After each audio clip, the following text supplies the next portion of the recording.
Welcome back, everyone, to the deep dive. This time, we're going deep, deep into the sometimes murky waters of Australian workplace relations. Um, we've got this really interesting textbook chapter. It's all about the roles everyone plays, all the moving parts. Yeah, there are a lot of different stakeholders involved. Mm-hmm. And honestly, some of the things I read in this chapter were pretty surprising to me. I know, right? Like, did you realize that almost a third of all Aussie workers, they're employed by the government? It's a huge number. Yeah. And it really highlights how much influence the government has on workplace relations, not just from like the legal side, but also because there's such a big employer. Absolutely. It's definitely a big factor to consider. And while we're on the topic of like big players and real world stuff, we can't forget about the sunrise workers. They went on strike, right? Trying to get a better deal. It seems like unions are still a force to be reckoned with. For sure. I mean, that Sunrise case, it's a perfect example of how unions can really, fight for better conditions, even though things are kind of moving towards like more individual agreements these days. It's true. It feels like the landscape is constantly changing. And then there's the Fair Work Commission. The chapter calls it the Umpire of Australian workplaces. That's a pretty good analogy, actually. They do so much, like setting minimum wages, resolving disputes, all that. They're really crucial for keeping things fair and balanced. So we've got a sense of who some of the key players are. We've got these like really interesting examples. But before we go any further, let's just back up for a sec. What exactly are workplace relations? Like, how would you explain it to someone who's totally new to all this? Okay, so basically, workplace relations, it's all about how employers and employees, or the people who represent them, interact to decide on the conditions of work. It's kind of about finding that middle ground where the business can succeed and employees are treated well and fairly. So it's not just about paychecks and contracts, it's bigger than that. Exactly. It's about creating like a framework for a workplace that's both productive and healthy. That makes sense. And sometimes people use other terms like employee relations or industrial relations. Yeah, those terms are often used interchangeably with workplace relations, but they all mean basically the same thing. Seems like this is something that affects pretty much everyone, though, right? I mean, whether you're an employee or a manager or even someone running their own business. Definitely. It's kind of like, understanding workplace relations. It's essential for anyone who's involved in the world of work. Okay, so now that we've got a working definition, let's meet the players. We've talked about employers and unions already, but who else is involved in shaping all of this? All right, well, we'll start with employers. Basically, they're the ones who set the tone.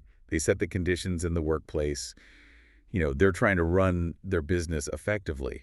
But they also have to follow all these employment laws, which can get pretty complicated. So they've got to balance their own goals with their legal obligations to their employees. Exactly. And that's where HR specialists come in. Workplaces are getting more and more complex, and HR professionals are becoming super important. They're often the ones handling the day-to-day stuff related to employee relations and making sure everything's legal. Gotcha. Sounds like a pretty demanding job. What about employees? What's their role in all this? Well, employees are definitely not just passive bystanders. They're the ones, doing the work. And their expectations are evolving. These days, it's about more than just a paycheck. What do you mean by evolving expectations? Think about it. The way we work has totally changed in recent years. Now employees, they want jobs that are challenging. They want to be part of making decisions. They want some independence, some autonomy in how they work. Right, they want to feel valued and empowered, like they have a voice. Makes total sense to me. Exactly. And that shift in expectations, it's changing how employees engage in workplace relations. Some might negotiate directly with their bosses, while others might join a union to fight for their rights as a group. And, like we saw with those sunrise workers, sometimes they'll take industrial action like going on strike if they feel like they're not being heard.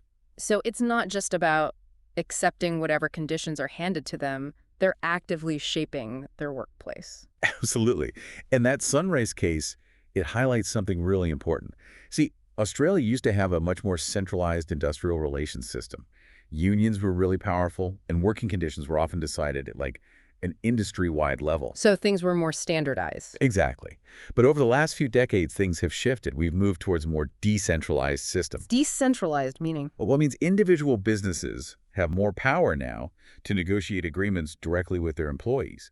And because of that, fewer people are joining unions. They're relying more on their individual bargaining power. So even though unions are still important in some industries, their overall influence is shrinking. That's a big trend to watch.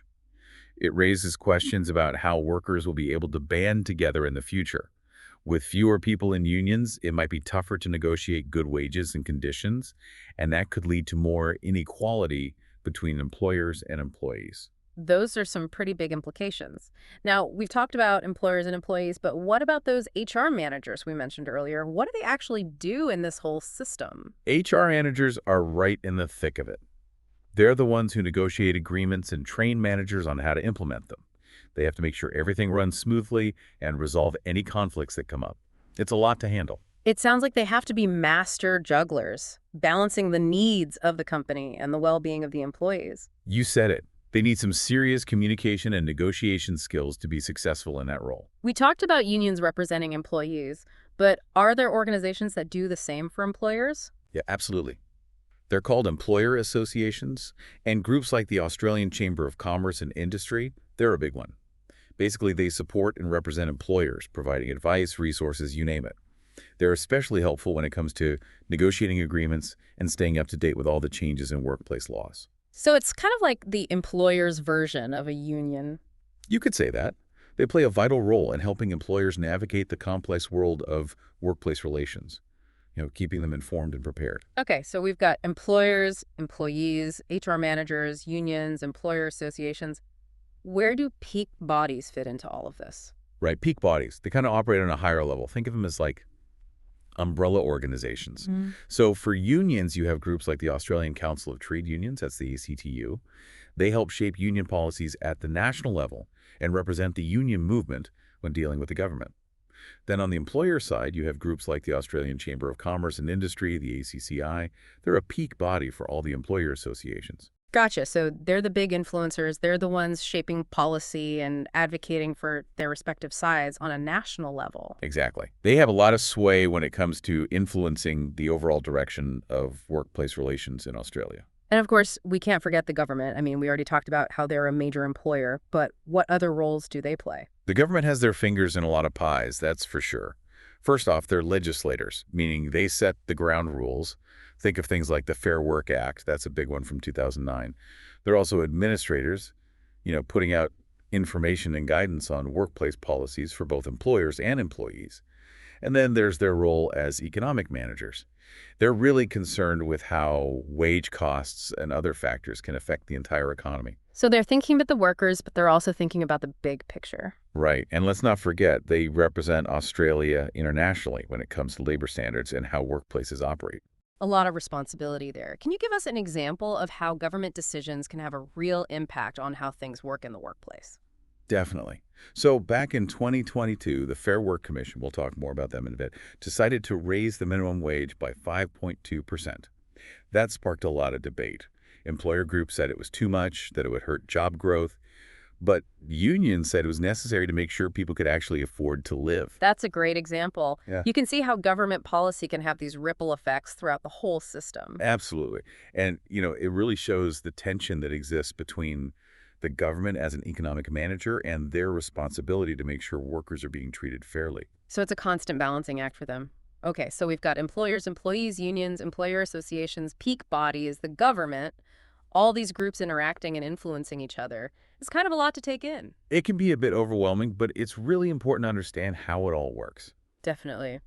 But there's one more player we need to talk about, right? The Fair Work Commission, or the FWC. What exactly is it, and why is it so important? The FWC is Australia's independent workplace tribunal. You can think of them as the referee, the one who makes sure things stay fair. So if things get heated, they're the ones who step in. Pretty much. And they have a ton of responsibilities, like they make and vary awards, which are basically minimum pay rates and conditions for specific industries. They also approve enterprise agreements. Those are the agreements that are negotiated between employers and employees at a specific workplace. So they oversee both the big picture industry standards and the more specific agreements within individual workplaces. Right. And there's more. They also help resolve workplace disputes. They handle unfair dismissal applications. They keep an eye on industrial action like strikes, and even play a role in setting that minimum wage we talked about. Sounds like they have a lot on their plate. They do. But they're vital. They make sure the system is fair and balanced for everyone, both for employers and employees in Australia. But you mentioned earlier that they don't actually investigate wage underpayment. If they don't, then who does? Right, good point. So there's this other group called the Fair Work Ombudsman. They're completely separate from the FWC, and their job is to make sure everyone is following all the workplace laws. They'll investigate claims of underpayment and give advice to both employers and employees. So they're the ones who make sure everyone is playing by the rules when it comes to wages and entitlements. Exactly. They're a really important resource for workers who think their rights might have been violated. Okay, so let me just recap here. We've got employers, employees, HR managers, unions, employer associations, peak bodies, the government, the Fair Work Commission, and now the Fair Work Ombudsman. It's a whole ecosystem, all these different groups interacting and influencing each other. It is. But as you can see, understanding how each player operates and how they relate to one another, well, it's essential for anyone trying to navigate the Australian workplace. Makes sense. Now that we have a good grasp of who all the players are, I'd love to dive into a real-world example, see how all of this actually plays out in real life. Well, I think that Sunrise case we mentioned before, it's a great example to look at. It really highlights how everything we've been talking about comes together. Yeah, let's revisit that case. Let's see how those negotiations went down and how all these different players were involved. That Sunrise case, it's a really good illustration of how complicated things can get in the Australian workplace. I mean, you have this big, well-known company going head-to-head with its workers who are represented by, a powerful union, the United Workers Union. And the big issues they were fighting over, at least according to the chapter, were things like pay raises, job security, and, better conditions for casual workers. Those are things that a lot of people can relate to, I think. It's not just about one company or one industry. Exactly. Those are core issues for workers across the board. In this specific case, the union wanted a 4% annual pay raise. They argued that workers needed that just to keep up with the cost of living. That makes sense. Everyone's feeling the pinch of inflation these days. Oh yeah, for sure. And on top of the pay raise, they were pushing for stronger job security provisions. Especially with so many jobs becoming casualized these days, they wanted more permanent positions and more protections for those casual workers. It sounds like the union was trying to tackle both the immediate need for more money and the bigger, long-term issue of job security. Did Sunrise just roll over and accept those demands? Well, not exactly. Sunrise said their offer was already pretty competitive. They pointed to things like the pay raises they were proposing, the chances for employees to move up in the company, and some programs that had to give workers more security. So they were saying, hey, we're already doing a lot for our people. Yeah, essentially. They insisted that they were negotiating fairly and that their offer was a good balance between what the business needed and what was best for the employees. But obviously, the two sides didn't agree on what fair meant in this case. That's often where things get tricky in these kinds of negotiations. The union felt Sunrise's offer wasn't good enough, especially when it came to those casual workers who, often get the short end of the stick with less stability and fewer benefits. We talked before about the workers planning to strike. Did that actually happen? It's interesting, they were going to strike, but they actually postponed it when it looked like the negotiations were making some progress. It really shows how much strategy goes into these decisions. So they were flexible, willing to hold off on the strike if it meant a better chance of getting a deal they could live with. Exactly. It shows they were being pragmatic. And, Sunrise did end up improving their offer. They bumped it up to a 12% pay raise over 4 years. Wow, that's a pretty big jump. So did that settle things? Not completely. The pay raise was a huge win for the workers, but the union was still hesitant.